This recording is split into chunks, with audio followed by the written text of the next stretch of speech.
तर आपल्या इकडे आता बटाटे शिजलेले आहेत, तर आपण याला थोडं थंड झाल्यावर सोलून घेणार आहोत। इकडे बेसन आपण छान असं पाणी टाकून, हळद टाकून आणि थोडंसं मीठ टाकून एकत्र करून घेतलेलं आहे। त्यानंतर आपण आता मिरची, लसूण आणि नमक मिक्सरमध्ये काढून घेणार आहोत बारीक। त्यानंतर इकडे कोथिंबीर घेतलेली आहे। तर आपण बटाटा सोलून आणि आता असं ग्लासाने त्याला छान असं बारीक करून घेतलेलं आहे। आणि इकडे आपण आता मिरची पण बारीक करून घेतलेली आहे। तर आपण आता त्यामध्ये सर्व टाकून घेणार आहोत। तर थोडीशी मिरची, त्यानंतर थोडीशी कोथिंबीर, थोडासा आपण त्यामध्ये कच्चा कांदा घालणार आहोत। त्यानंतर थोडीशी हळद।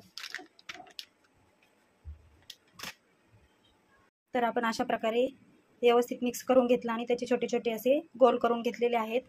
इकडे कढईमध्ये तेल गरम करायला ठेवलेलं आहे। गरम झाल्यानंतर आपण आता तळून घेणार आहोत। तर अशा प्रकारे आपलं तेल गरम झालेलं आहे। तर आपण आता हे त्यामध्ये बुडवून टाकणार आहोत तेलामध्ये।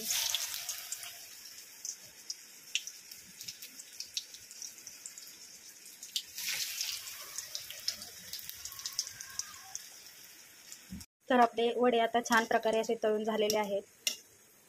तर तुम्ही बघू शकता छान असे तळून झालेले आहेत।